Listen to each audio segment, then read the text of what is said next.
Biryani basmati rice తో తిని bore కొట్టున్నారా? అయితే ఒక్కసారి ఈ రెసిపీ చూడండి. జనరల్ గా తమిళనాడు వాళ్ళు, కర్ణాటక వాళ్ళు యూస్ చేసినంతగా మనం ఈ రైస్ యూస్ చేయం. కానీ ఈ ఫ్లేవర్ఫుల్ రైస్ కి ఆంధ్ర కారం తగిలిస్తే ఉంటది.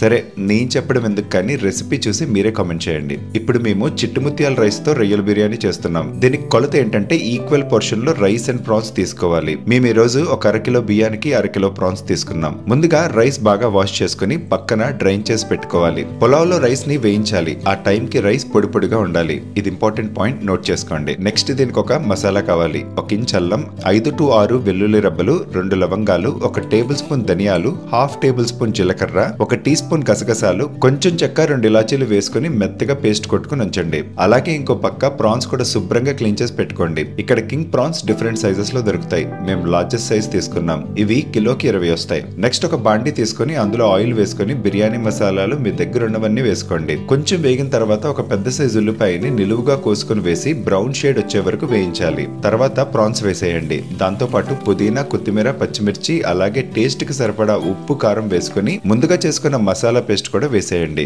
అందులో కొంచెం జాజికాయ పౌడర్ వేయండి. మేము బిర్యానీ మసాలాలన్నీ పౌడర్ కొట్టించుకుంటాం. అది కూడా ఒక హాఫ్ టీ స్పూన్ వేసుకోండి. అన్ని కలిపి ఒక 5 మినిట్స్ వేయించాలి. తర్వాత ముందుగా కడిగార పెట్టుకున్న చిట్టుముత్యాల రైస్ కూడా వేసి ఒక 10 మినిట్స్ వేయించాలి. ఇందులో నుంచి ఒక మంచి సువాసన బయటకు వస్తుంది. అంటే నెక్స్ట్ స్టెప్ కి వెళ్ళడానికి రెడీగా ఉందని అర్థం. ఇప్పుడు ఒక గ్లాస్ కి గ్లాసున్నర కొలత చొప్పున వేడివేడి నీళ్లు వేసుకుని ఒక్కసారి కలుపుకొని సాల్ట్ చెక్ చేయండి. ఆ తర్వాత కొంచెం కొత్తిమీర, పుదీనా వేసుకుని ఒక హాఫ్ చెక్ నిమ్మరసం పిండండి. ఇప్పుడు మూత పెట్టి 15 నిమిషాలు మీడియం ఫ్లేమ్ లో, 5 నిమిషాలు సిమ్ లో పెట్టండి. లాస్ట్ లో ఒక స్పెషల్ ట్విస్ట్. ఇది చేస్తే మీ బిర్యానీ నెక్స్ట్ లెవెల్ కి వెళ్తుంది.